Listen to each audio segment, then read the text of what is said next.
जय जय जय नमोस्तु नमोस्तु नमोस्तु। नमो अर्यन्ताणं नमो सिद्धाणं नमो ऐर्याणं नमो वज्राणं नमो लोये सर्वसावणं। मंगलं भगवान् वीरो मंगलं गोत्रोगणी मंगलं कुन्दकुन्दाद्यो जयधर्मोऽस्तु मंगलम्। सर्वमङ्गलमाङ्गल्यं सर्वकल्याणकारकं प्रधानं सर्वधर्माणां जयनं जयतु शासनम्। समय साराय स्वानुभूत्या चकास्ते चित्स्वभावाय भावाय सर्वभावान्तर्षिधे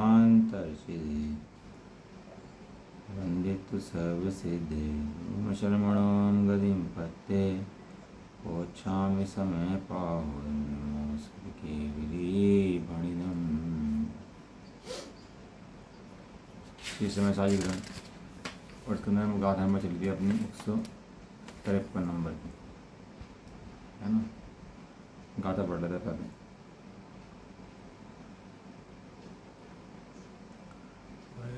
वदीर्णीयमाणि धरन्ता शीलानि तहातवं च कुर्वन्ता परमट्ठबाहिराजे निर्वाणं तेन विन्दन्ति प्रतिनियमिको धारे भले तपशीलिको भी आचरे परमार्थ से जो भाई वो निर्वाण प्राप्ति नहीं करे। उत्थानिका में कहा था इसकी कि ज्ञान ही मोक्ष का हेतु है और अज्ञान ही बंध का हेतु है, यह नियम है। तो गाथार्थ हो गया था इसका और टीका भी हो गई थी। जैसे जा रही टीका इसके अंदर चल रही थी अपनी, है ना।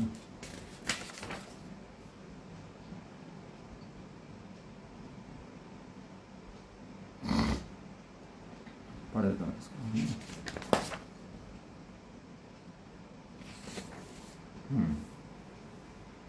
अब उत्थानिका 399 पेज 391। अब स्वसंवेदन ज्ञान और उसी तरह ज्ञान को कर्म से मोक्ष एवं बंध का हेतु कहते दिखाते हैं। दो चीजें कह रहे हैं इसके अंदर। तो ज्ञान का नाम दिया स्वसंवेदन ज्ञान और दूसरे रखा ज्ञान। स्वसंवेदन जितना है वो सब ज्ञान है, ज्ञान का हेतु है, और इसके अलावा जो जितना है वो सब अज्ञान है और अज्ञान का ही हेतु है ना। इस तरह दो भेद में फाड़े हैं इसके अंदर, ज्ञान के अंदर अज्ञान और स्वसंवेदन ज्ञान। तात्पर्य टीका।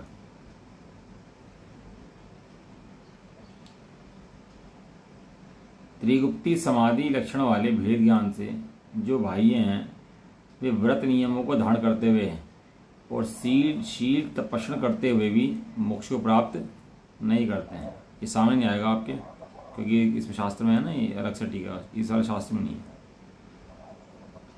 मन वचन काय को गुप्ती समाधि लक्षण जो है, जो समाधि में लीन है, वे भेद ज्ञान जो नहीं करते हैं, जो मात्र शरीर की क्रियाओं को बदलने का नाम ही धर्म मानते हैं, वे कहते हैं वे कभी भी मोक्ष को प्राप्त नहीं कर सकते। क्योंकि कपड़े धारण करने और हटाने में अचारित्र नहीं है कि कपड़े धारण करते तो अचारित्र है और कपड़े हट के तो चारित्र है। चारित्र और अचारित्र कहाँ है कि आत्मा की परिणति में जो लीन है वो चारित्र है, और जो आत्मा की परिणति से बाह्य है वो अचारित्र है, वो मिथ्या चारित्र है। परिणति में लीन कब होता है? जब स्वरूप जानता है, स्वरूप प्रति निशंक हो जाता है, निर्भर हो जाता है, तो स्वरूप में लीन हो जाता है। प्रश्न है कि किस कारण से मोक्ष को प्राप्त नहीं करते? उत्तर का, क्योंकि पूर्वोक्त भेद ज्ञान के अभाव के कारण परमार्थ से बाह्य हैं, उसी कारण से वह अज्ञानी है। लक्षण दिया ज्ञानी का, परिभाषा दिया ज्ञानी की कि अज्ञानी कैसे कहते हैं? जिसे भेद विज्ञान का अभाव है वो अज्ञानी है, और जब भेद ज्ञान का सद्भाव है वो ज्ञानी है।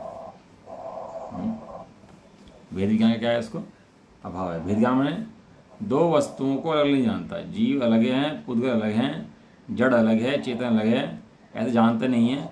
और जड़ की क्रियाओं को चेतनी क्रियाएं जानता है, जड़ की क्रियाओं को चेतनी क्रियाएं जानता है कि भैया कपड़े छोड़ोगे, केस रोज करेंगे तो धर्म होगा। तो उससे कहते हैं भैया तो भेद ज्ञान है कि नहीं है? राग का लोचन कर, केश का लोचन तो हो जाएगा, और जिनका राग का लोचन होता है उनका केश का लोचन अपना आप हो जाता है, उसके लिए अलग से कुछ करने की जरूरत नहीं पड़ती। महान पुरुषार्थ तो सम्यक दर्शन प्राप्त करना है। सम्यक चाहे तो स्वयं होगा। किसी का लगता है कि शरीर की बाल उखाड़ के देखो, कपड़े छोड़ के देखो, सर्दियों में नंगे घूम के देखो, तब पता लगेगा। हैं किसे कहते हैं मुनि बना, हैं बैठे बैठे बातें कर रहे हो, इसका लगता है कि बैठे बैठे बातें मिला रहे हैं। जबकि सबसे भारी काम सम्यक दर्शन प्राप्त करना है।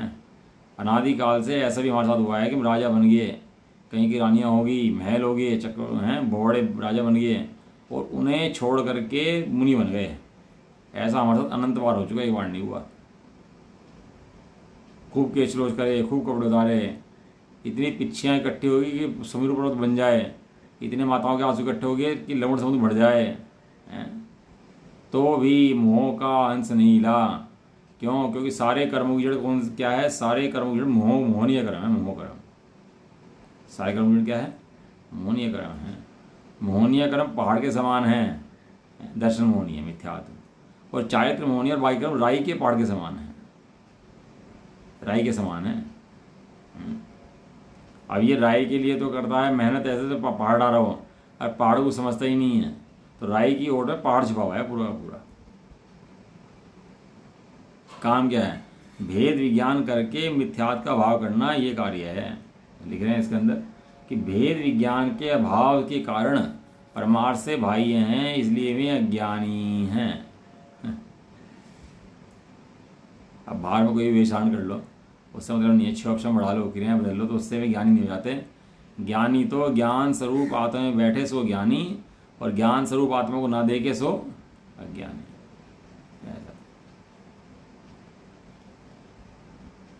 अतः अज्ञानी को मोक्ष कैसे प्राप्त हो सकता है? ऐसा कदापि नहीं हो सकता। जैसे आचार्य कह रहे हैं कि वो है अज्ञानी और मोक्ष प्राप्त कर ले, ऐसा कभी भी नहीं हो सकता। अपनी मान्यताओं में तो जीव ने मोक्ष बहुत बार प्राप्त कर लिया। अपनी मान्यता के अंदर तो अनंत बार मोह आ चुका है कि अब मैं मोह चला जाऊंगा बस, लेकिन गया नहीं है। क्यों? क्योंकि मोह हिला ही नहीं है। सब कर्मों का राजा कौन? सब कर्मों का राजा मोहनीय कर्म, उस पर दृष्टि नहीं है और बाकी सब पर दृष्टि है इसकी। उस पर दृष्टि नहीं है, यही मोह का लक्षण है। जिस दिन वो दृष्टि में आ गया उस दिन रह सकता नहीं। वो दृष्टि में नहीं आ रहा, यही वास्तविक मोह है। मोह की दिक्कत नहीं है, मोह दृष्टि में नहीं आता, ये दिक्कत है।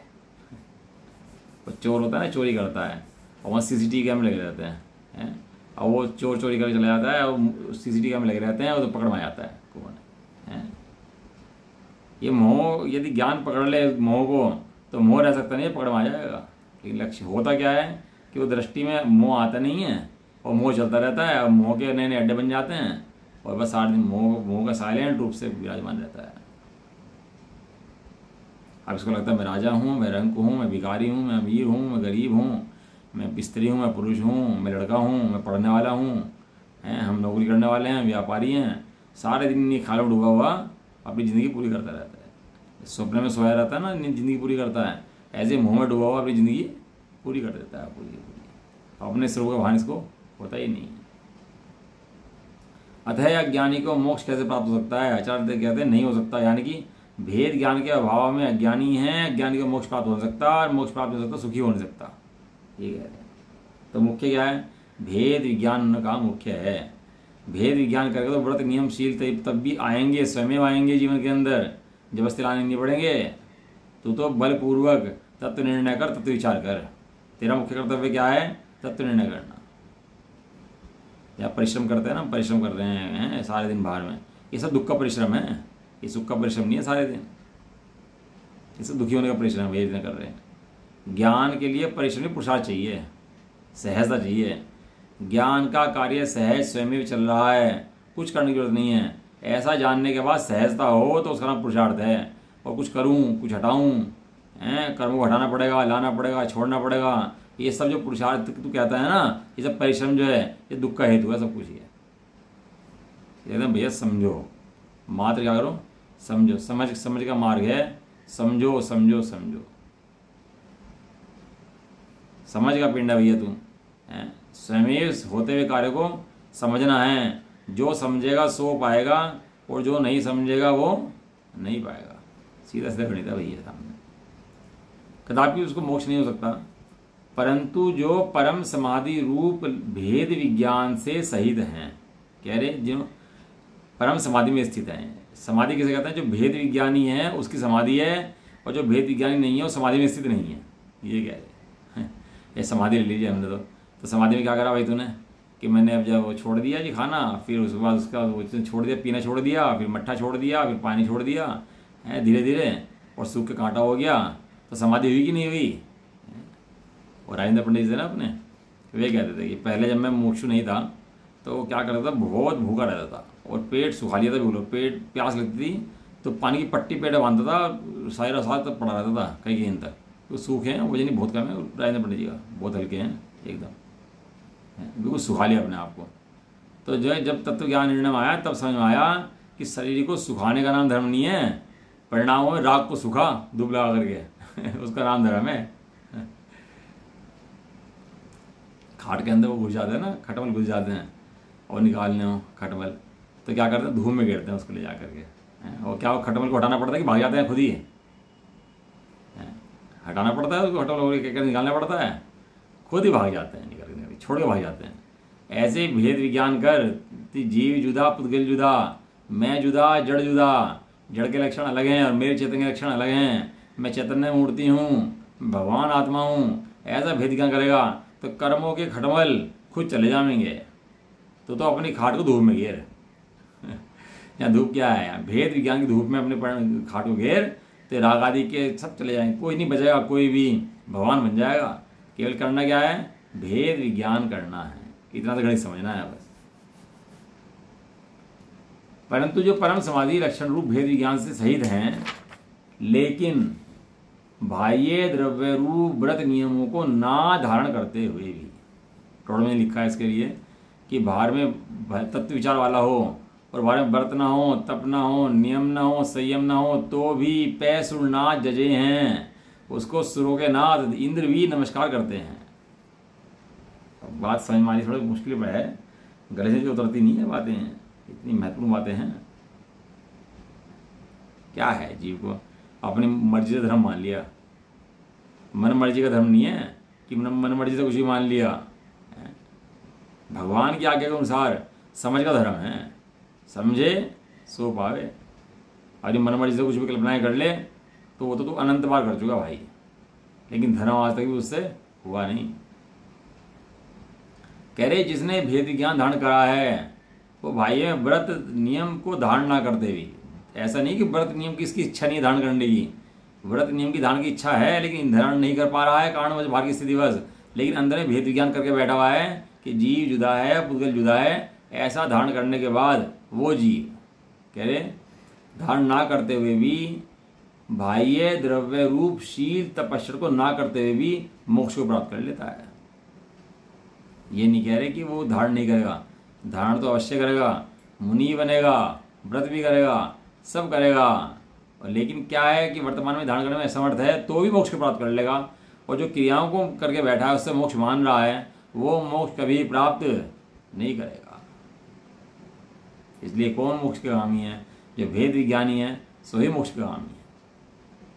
अब इन्हें आचार्य के अभिप्राय को समझते नहीं है और अपनी इच्छा से ही आचार्यों के अभिप्राय को सेट करने की कोशिश करते हैं, अपनी इच्छा से आचार्य को सही करने की कोशिश करता है कि आचार्य की तो बातें सुनेंगे, पहले हे आचार्य तो मेरी सुनो, मैं क्या कहता हूँ, मैं क्या समझता हूँ, और आचार्य के जो कुछ कहें तो अपने हिसाब से उसको मोल्ड कर दे, अपने हिसाब से गणित बनाए उनका आचार्य का भी।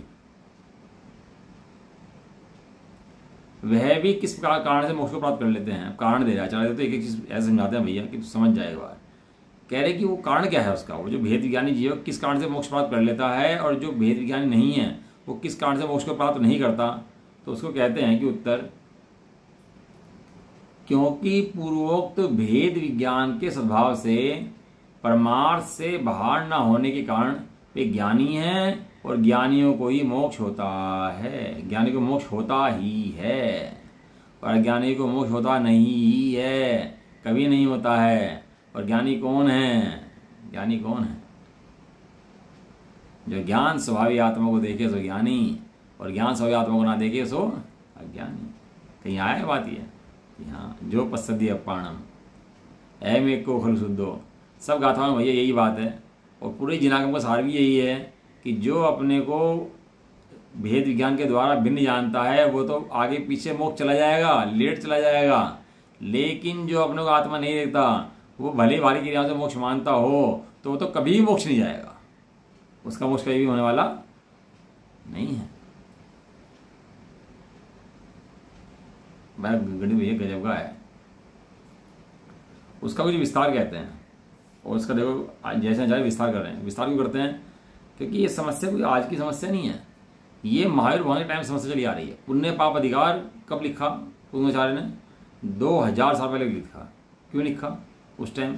क्योंकि उस टाइम भी यही समस्या थी, लोग अपने हिसाब से पुण्य को धर्म मान रहे थे, तो उन्हें पुण्य पाप अधिकार लिखना पड़ा। चरणान्योगवादी शास्त्र पढ़ करके वे समझते इसका नाम धर्म होता है, तो जो वास्तविक धर्म धर्मात्मा है, आत्मा है, उसको भूल गए थे, वो दृष्टिगोचर नहीं हो रहा था। तो पुण्य पाप अधिकार लिख करके उन्होंने दोनों को एक दिखा करके उस टाइम में, और कहाँ सुन के आए थे? सिमंदर भगवान सुन करके एक करके पुण्य पाप को वहाँ से भिन्न दिखाया। समोषण में ही बातें चलती हैं, कुंदन देव ने ही बात बताई, और स्वाध्याय ही बातें चल रही हैं। पुण्य पाप दोनों एक हैं। विस्तार कह रहे हैं, देखो उसका फिर विस्तार कर रहे हैं भैया का। सबका क्या है? विस्तार बहुत है हमारे अपने यहाँ। शंका,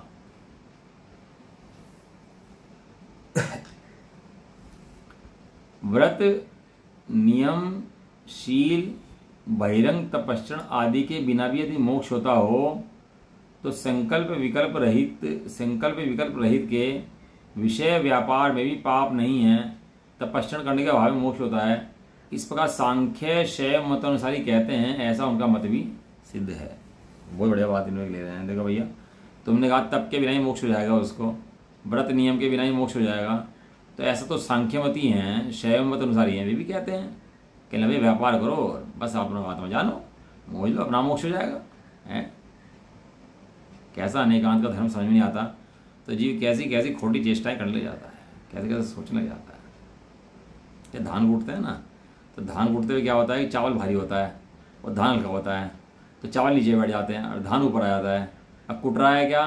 धान, और चावल तो चला गया नीचे और ऊपर धान दिखने लगा है। अब वो कोई व्यक्ति आया और देखा, कहने लगा अरे ये तो धान कूट रहा है, चावल निकल के नीचे इसके, तो ये बढ़िया है। वो छिलके ढलाया बाजार से और धान कूटना शुरू कर दिया, तो चावल निकलेंगे उसके अंदर से। धान, वो जो धान के छिलके ले आया, चावल निकलेंगे उसके अंदर। दिख रहा है धान, अंदर है चावल, दृष्टि है चावल पर, और धान कूट कर चावल निकाल रहे हैं अंदर से उसके। बताओ कैसी कमाल की बात है। और यहाँ खाली छिलकी उठाई हो रही है और चावल का पता ही नहीं चावल कहाँ पर है। खाली व्रत नियम तपस्या करके मोक्ष मान रहा है, और ये आचार्य देव कह के थक गए कि भैया वहाँ मोक्ष नहीं है, वहाँ मत जा, तू शुद्धात्मा को देख। तो निश्चयवासी बन गया, कहना ठीक है। आचार्य ने कहा कि व्रत नियम मत धारण करो, तो हम व्रत नियम करते ही नहीं है और अपना मोज लेंगे हम तो, और ये धर्म भी, हमारा धर्म भी हो गया और मोह मस्ती भी होगी। कैसे समझाएं बताओ अज्ञानी को? अज्ञानी ने अपनी मत कल्पनाओं से धर्म का बेड़ा गर्क कर दिया है। धर्म का क्या कर लिया? अपने बेड़ा गर्क कर दिया है वास्तव में।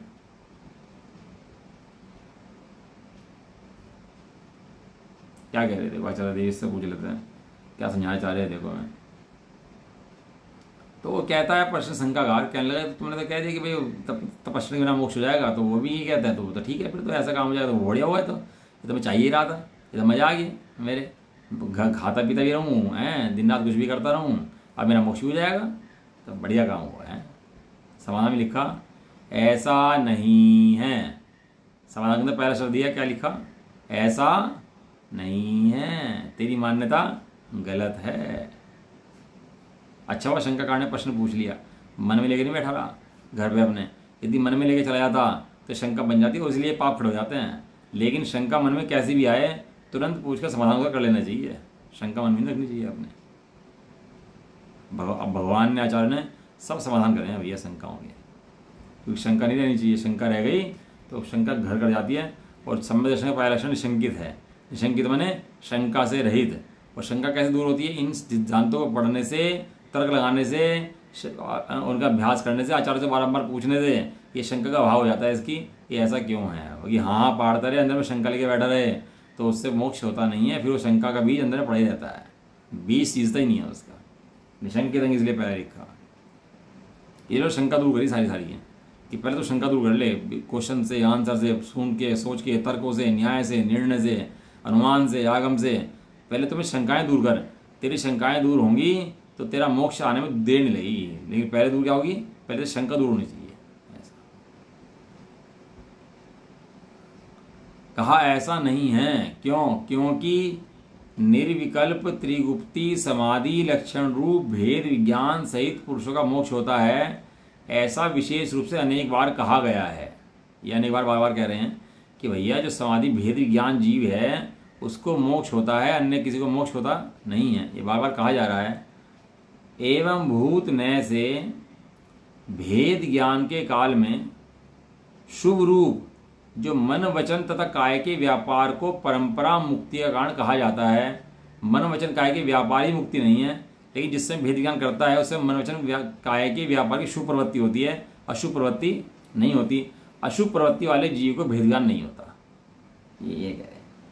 वहाँ वो करने की बात नहीं है। अब गेहूँ उगाया, वो धान उग गया साथ में, गेहूँ के साथ में, तो धान के लिए गेहूँ उगाया था क्या? लेकिन जब गेहूँ उगा तो धान साथ में उगा, और धान भी बिकता नहीं है, धान भी बिक जाता है। कि धान का मूल्य कितना होता है और गेहूँ का मूल्य कितना होता है, और वो उगाया किसके लिए था? गेहूँ के लिए उगाया था कि धान के लिए उगाया था? ये बताओ।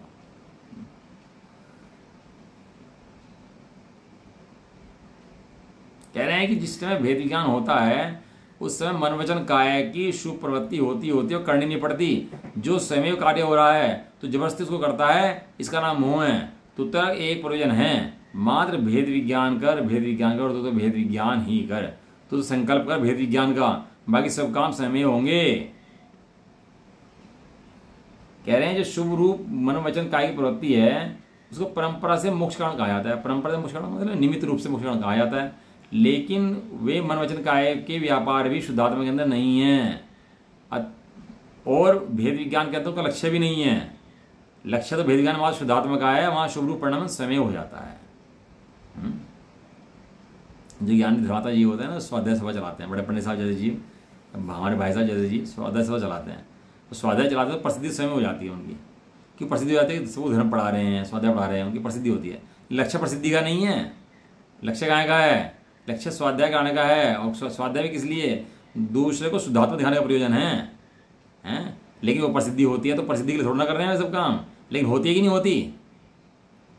कि हाँ होती है, लेकिन वो ना होने पर भी, उसके लक्ष्य से काम ना करने पर भी वो होता है तो होता ही है, और होता है तो होने दो, उससे अपना प्रयोजन कुछ है नहीं। अब कोई प्रसिद्धि के लिए स्वाध्याय करना शुरू कर दे, उनकी प्रसिद्धि देख करके कोई प्रसिद्धि के लिए स्वाध्याय करना शुरू कर दे, तो वो स्वाध्याय नहीं करा रहा, वो अपने मिथ्या मान का पोषण कर रहा है। वो सूक्ष्मता तो परोस नहीं सकता जो भेद विज्ञानी जीव परोस सकता है, निर्वांछक जीव परोस सकता है। वो अपनी इच्छाओं की पोषण करने के लिए वो सुनाएगा, लेकिन जो ज्ञानी भेद विज्ञानी जीव है वो अपनी इच्छा के लिए नहीं, दूसरे जीव के कल्याण के लिए सुनाएगा। ये टाइम पास तो हो सकता है, 1 घंटे की स्वाध्याय सभा है, बहुत टाइम पास होता है, बहुत वचन है, बहुत तरह की बातें हैं, खूब चुटकुले हैं, खूब कहानियाँ हैं, किससे खूब सुना सकते हैं, कोई बड़ी बात नहीं है। लेकिन भेद विज्ञानी जीव सदा का दृष्टि में रहता है कि दूसरा जीव भी भेद विज्ञान के द्वारा शुद्धात्मा देख करके अपना कल्याण किस प्रकार कर ले, ये दृष्टि में रहता है। चाहे एक जो सोची में उसका लक्ष्य संख्या पे है ही नहीं, उसका लक्ष्य मात्र इस पर है कि शुद्धात्मा देखकर कल्याण अपना कर ले। आया माया की बैठा हो तो वो भी, उसको भी कल्याण हो जाए। इसलिए मुन्ना जंगल में कोई प्रतिष्ठा थोड़ा करते हैं, कोई आएगा तो सुनाएंगे, ये तो ज्ञानी जी प्रतिष्ठा करता है, कोई आएगा तो सुनाएंगे हैं, अपना सुनना जब सफल मानता है जब उसको सुना देता है, इसके बाद सुनना सफल नहीं मानता, सुनाने के लिए सुनता है भैया। वास्तविक जो अपने लिए सुने। शब्द है, स्थानीय वासी होते हैं ना स्ताम्री, उनके यहाँ शब्द है तारे सो तिरे। क्या शब्द है? तारे सो तिरे, कि जो तारता है वो तिरता है। तो स्वामी जी ने कहा था उस टाइम में कि तारे सो तिरे नहीं, तिरे से तारे। जो तिरता है वही तारने में समर्थ है, और जो नहीं तिरे वो तारने में समर्थ भी नहीं है, खुद भी डूबता है और दूसरे को डूबता है। ऐसा तो व्यापार मनोवचन काय का जो शुभ है वो करना नहीं पड़ता, भेद विज्ञानियों को वो व्यापार होता ही है। ऐसा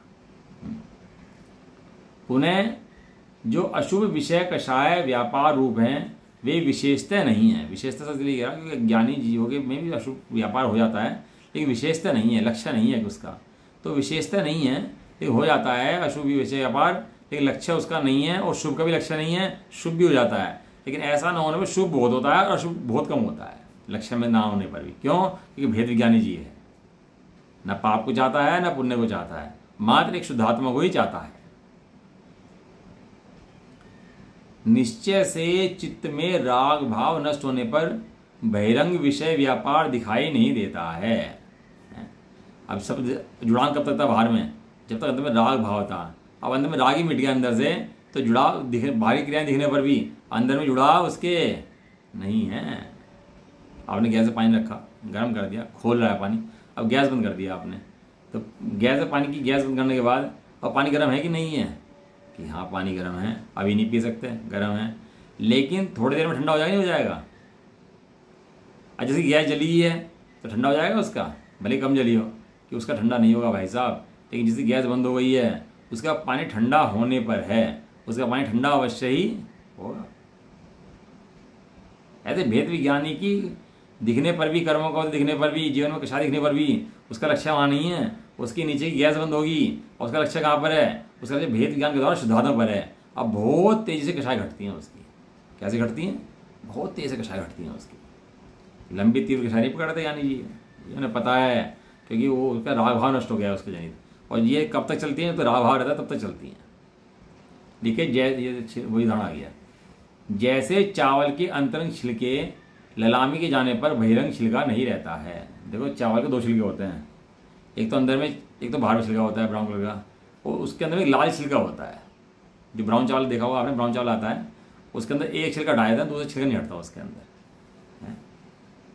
क्या है इसके अंदर कि दो, जब अंतरंग छिलका हटता है तो बाहर का छिलका पहले हटता है। ऐसा नहीं होता अंदर हट जाए और बाहर का ना हटे।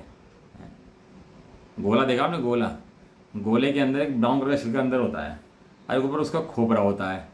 तो पहले खोपरा हटेगा कि ब्राउन छिलका हटेगा? पहले अंदर का, कि भैया पहले वो खोपरा हटेगा, तब अंदर का वो छिलका जो है महीन छिलका वो भी हटेगा। लेकिन पहले कौन सा हटेगा? पहले मोटा मोटा हटेगा, बाद में अंदर वाला हटेगा। उसी प्रकार भेद विज्ञानी के जो है पहले वो मोटा मोटा छिलके हटते हैं पाप के, फिर पुण्य छिलके हटते हैं। और लेकिन भेद विज्ञान की दृष्टि उस गोले पर रहती है, भेद विज्ञान पर रहती है, उस सफ़ेद माल पर रहती है। ऐसा बहिरंग छिलका नहीं रहता है। वह भी किस प्रकार से नहीं रहता है?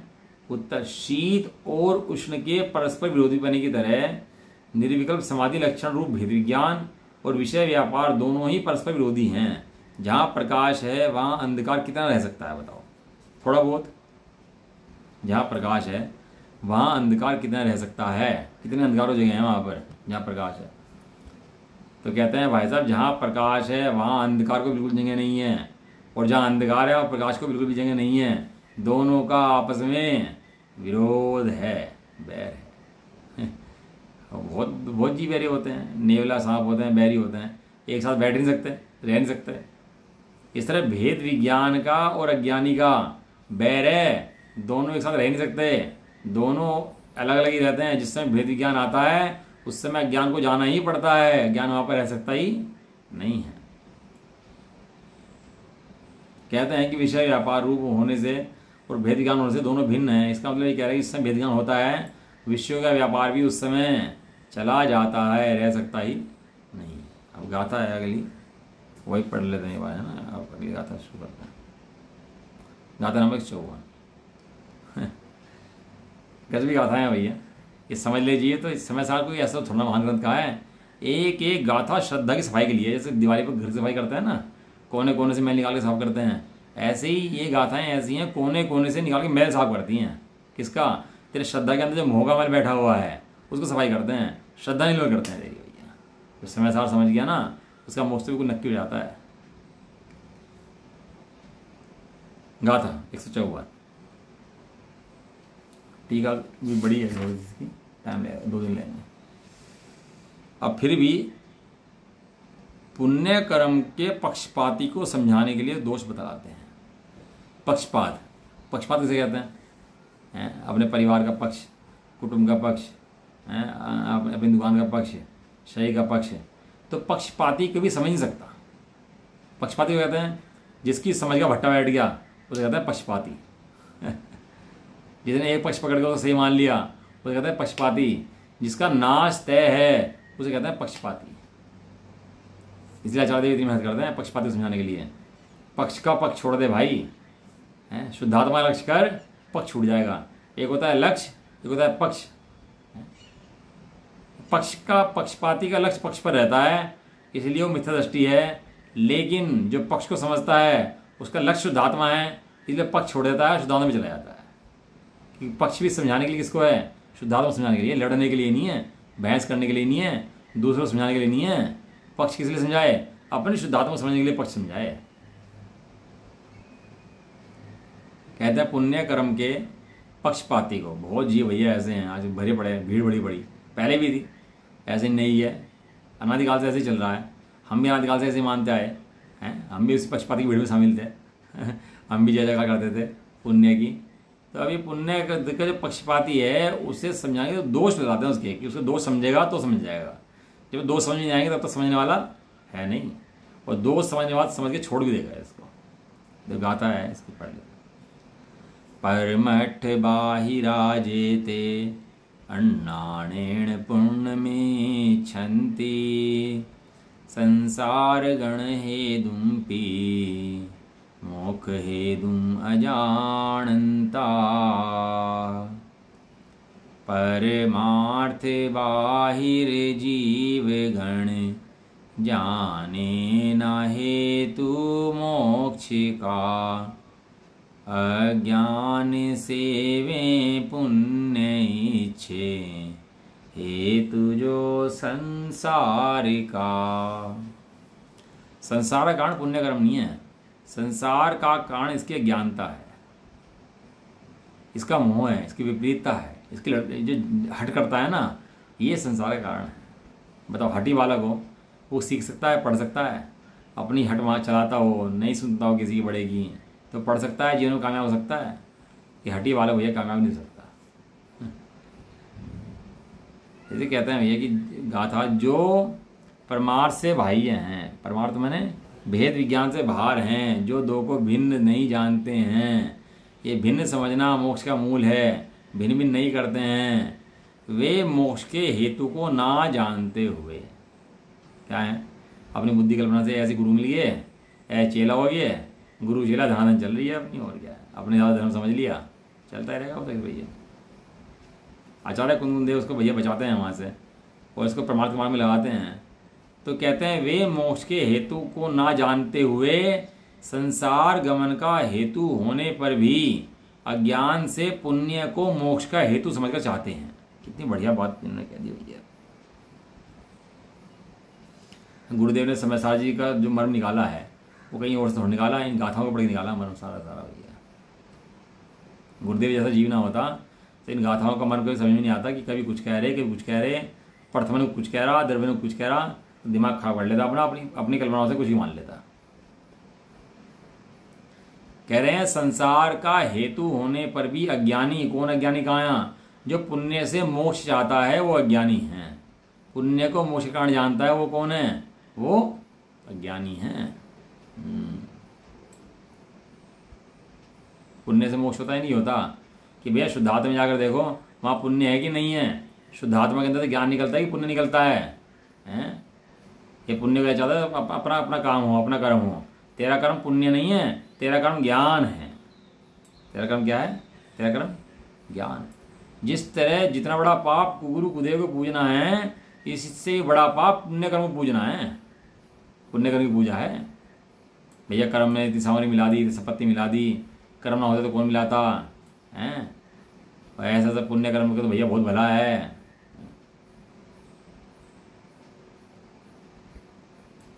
वीतराग भगवान को छोड़ करके गुरु कुदेव को पूजे, कितना बड़ा पापी है बताओ। ऐसे शुद्धात्मा को छोड़ करके पुण्य पाप को पूजे, वो भी उतने बड़ा पापी है। दोनों एक समान हैं, दोनों में फर्क नहीं है। जो पुण्य को उपाधि, शुद्धात्मा को उपाधि ना करके पुण्य को उपाधि दिखाए, पुण्य को उपाधि करे, पुण्य में धर्म माने, वो पुण्यात्मा नहीं, वो पाप आत्मा है। पुण्यात्मा भी कौन है? जो पुण्य को कर्म रूप देखे, अपने से भिन्न देखे, वही पुण्य आत्मा है। पुण्य मने यहाँ धर्म, और यहाँ पुण्य का मतलब कहा कर्म। अज्ञान से पुण्य को मोक्षण जान लिया, और उसी के लिए सारा दिन जीवन लगा देता है भैया, उसी को इकट्ठा करता रहता है और सोचता है मोक्ष हो जाएगा। आचार्य कुंदकुंद देव कहते हैं भगवान की वाणी सुन करके, उसका मोक्ष कभी भी 3 काल 3 लोक में होने वाला नहीं है। 3 काल 3 लोक में परमार्थनो पंथ, एक पंथ, परमार्थ का 3 कालना, परमार्थनो एक पंथ है भैया। परमार्थ का पंथ क्या है कि भेद विज्ञान के द्वारा शुद्धात्मा की आराधना करना, इसका नाम ही परमार्थ है, इसका नाम भेद विज्ञान है, इसका नाम मोक्ष है। भेद विज्ञानी जब हो जाता है भैया तो पता लग जाता है मेरे अंदर मोक्ष भी नहीं है, तो मोक्ष की चाबी मिट जाती है। क्यों? क्योंकि मैं स्वयं मुक्त हूं। मैं कैसा हूं? मैं सदा मुक्त हूं, सदा मुक्त। मोक्ष की चाबी जहाँ नहीं रहती है वहां पर वो मोक्ष उसको होता ही होता है, क्योंकि जानता है स्वभाव तो मुक्त है, ये भाई है मोक्ष तो अपने आप आ जाएगा। लेकिन मुक्त स्वभाव को देखने वाला वो आएगा, जो मुक्त स्वभाव नहीं देखेंगे उनका मोक्ष कभी भी आ सकता नहीं है, है ना। अब ठीक है, इसकी थोड़ी सी पढ़ लेते हैं, इसका अर्थ कल कर लेंगे। देखो पढ़ लेते हैं, आज कल अर्थ कर लेंगे। समस्त कर्मों के पक्ष का नाश करने से उत्पन्न होने वाले, समस्त कर्मों के पक्ष का नाश करने से उत्पन्न होने वाले निज स्वरूप की प्राप्ति, आत्मलाभ स्वरूप मोक्ष को इस जगत में कितने ही जीव चाहते हुए भी मोक्ष की कारणभूत सामायिक की, जो सामायिक सम्यक दर्शन, सम्यक ज्ञान, सम्यक चारित्र वाले स्वभाव रूप परमार्थभूत ज्ञान की भवन मात्र है, एकाग्रता लक्षण युक्त है और समयसार स्वरूप है, उसकी प्रतिज्ञा लेकर भी दुरंत कर्म चक्र को पार करने की नपुंसकता के कारण परमार्थभूत ज्ञान के भवन मात्र सामायिक स्वरूप आत्मलाभ को ना प्राप्त करते हुए जिनके अत्यंत स्थूल संक्लेश परिणाम रूप कर्म निवृत्त हुए हैं और अत्यंत स्थूल विशुद्ध परिणाम रूप कर्म परत रहे हैं, ऐसे वे कर्म के अनुभव के गुरुत्व लघुत्व की प्राप्ति मात्र से ही संतुष्ट चित्त होते हुए भी स्वयं स्थूल लक्ष्य वाले संक्लेश परिणाम को छोड़ते हुए भी समस्त कर्म कांड को मूल से नहीं उखाड़ते। इस प्रकार वे स्वयं अपने अज्ञान से केवल अशुभ कर्मों को ही बंध का कारण मानकर व्रत, नियम, शील, तप इत्यादि शुभ कर्मों का बंध का कारण होने पर भी उन्हें बंध का कारण ना जानते हुए मोक्ष के कारण रूप में अंगीकार करते हैं, मोक्ष के कारण रूप से उनका आश्रय करते हैं, पुण्य का आश्रय करते हैं। देखो पढ़ने के लिए तो 1 मिनट 2 मिनट लगती है, कि जब भाव खुलासा अपने परिणामों में करो और बारम्बार बात को पढ़ो और समझो तो नए नए खुलासे इसके अंदर होते हैं। कामधेनु कितना दूध देती है कि भैया जितना निकाल सको तो दूध देती है, इस तरह की एक शब्द नहीं है, ये मोक्ष है वास्तव में। ये तेरे श्रद्धा निर्भर करने के साधन है, तरीके हैं। एक बार जीव का श्रद्धा निर्भर हो जाता है तो फिर जीव का मोक्ष तो यही हो जाता है। मुक्ति होना तो एक क्रिया मात्र है। जो मुक्त स्वभाव को देखते हैं उनकी मुक्ति तो मुक्त स्वभाव देखने समय यहीं पर ही हो जाती है। एक भावना होती है, भावुकता होती है। भावुकता में तो क्या होता है कि जीव भावुक होकर व्रत नियम सम ले लेगा और भावुकता में ही सारे काम कर लेगा। ये भावुकता वाले खेल आदमी टिकते नहीं हैं। भावुकता में लिया गया नियम, भावुकता में लिया गया कार्य जाहिर टिकता नहीं है। जो सम्यक भावना रूप होकर के भेद ज्ञान पूर्वक होकर सोच समझ कार्य किया जाता है उसके फल अच्छे आते हैं, और भावुकता में किए कार्य के फल अच्छे आते नहीं हैं। ऐसा चलो, बाकी आप सब लोग विचार करना, पढ़ना इसको, कल इसकी चर्चा फिर करते हैं। ठीक है। निज निधि निज में बताई है, उसके लिए गुणवान बिना सत्यवान है। नवाणों कारण